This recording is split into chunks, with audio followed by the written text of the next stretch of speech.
Peter Obi was traveling early one morning. His convoy was headed out of Anambra, moving toward Enugu State where he had an important meeting scheduled. The road was alive with the usual rhythm of Nigeria, hawkers calling out the prices of their goods, buses honking impatiently, roasted corn smoke mixing with the smell of fresh akara by the roadside. His Land Cruiser rode slowly as they passed through a busy small town, and Obi, as was his habit, rolled down his window to take in the life around him. It was then that he noticed a boy. Thin, barefoot, wearing a shirt that had more holes than fabric. The boy's eyes were alert, but there was a heaviness in them, the kind of heaviness that comes from carrying life's burdens too early. The boy held out his hand timidly as the convoy slowed near a narrow bend in the road. Obi asked his driver to stop. His aides were slightly surprised. After all, time was ticking, and there was an important gathering awaiting him in Enugu.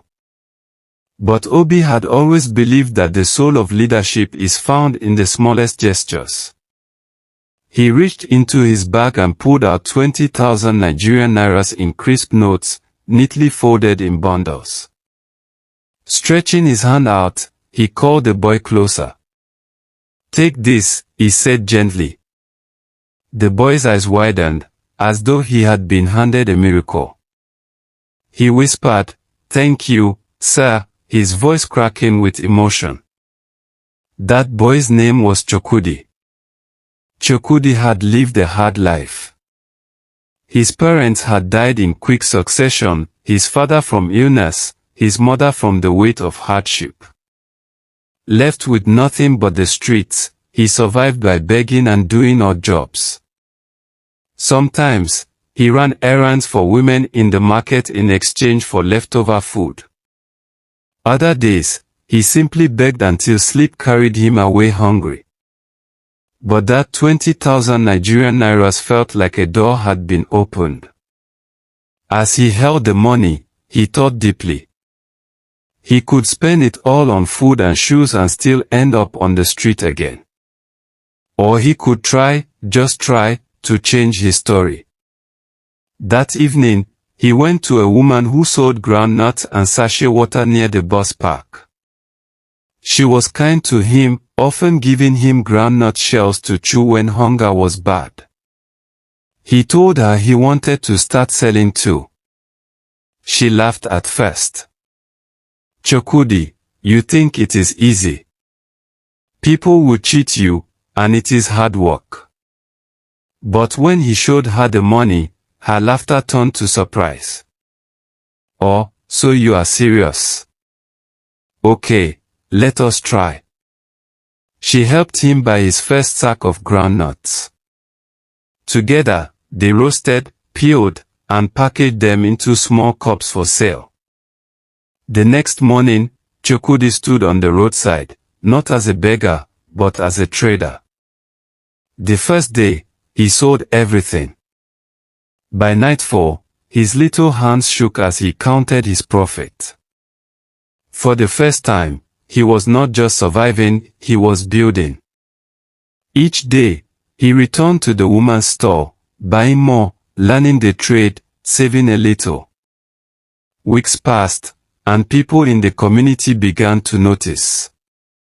"Is that not the same boy who used to beg by the junction?" they whispered.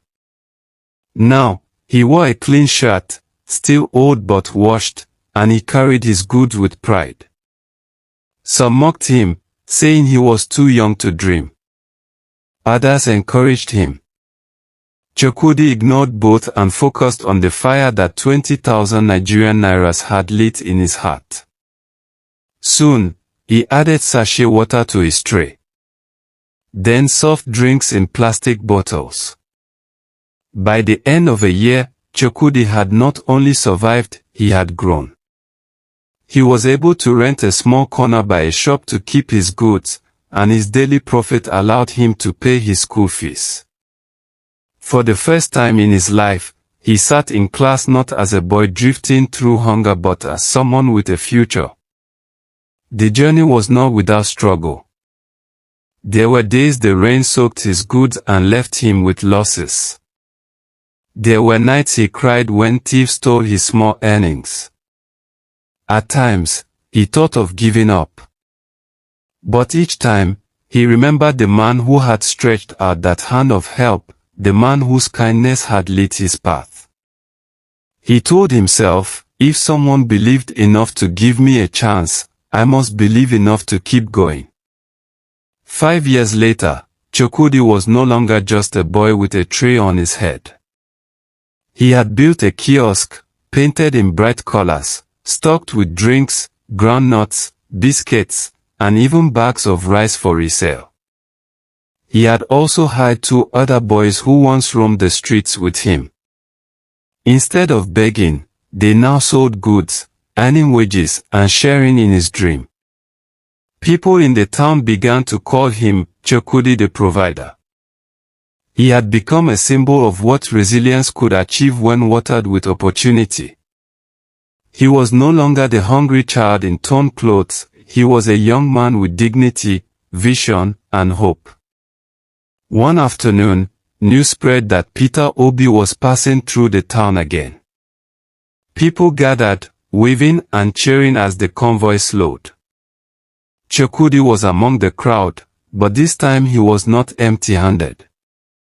He had bought a small gift, a basket of groundnuts wrapped neatly. As the Land Cruiser slowed near the same bend, he stepped forward confidently. "Sir," he said, his voice steady though his heart raced. Obi turned, looking at the young man before him. Chukwudi bowed slightly and continued, "You may not remember me. Years ago, you gave me 20,000 Nigerian nairas when I was just a boy on the street. That money changed my life. Today, I run my own business, and I employ other boys like me. I came only to say thank you." For a moment, the road was silent. Then Obi smiled, his eyes glistening with pride. He placed a hand on Chukwudi's shoulder and said, "The true gift was not the money. It was your courage to use it well. I am proud of you." The crowd erupted in cheers. Chukwudi felt taller than he had ever felt. He had proven that a seed, no matter how small, could grow into a tree that gave shade to many. That night, under the glow of lanterns in his kiosk, Chukwudi sat and thought about the journey. From torn clothes to clean uniforms, from empty hands to hands that gave others work, from a boy who begged to a man who provided, his story was proof that kindness and hard work together could rewrite destiny. And so, the gift of 20,000 Nigerian nairas became more than just money. It became a legacy of hope, a reminder that no act of generosity is ever too small, and that the poorest child, if given a chance, could rise to touch the sky.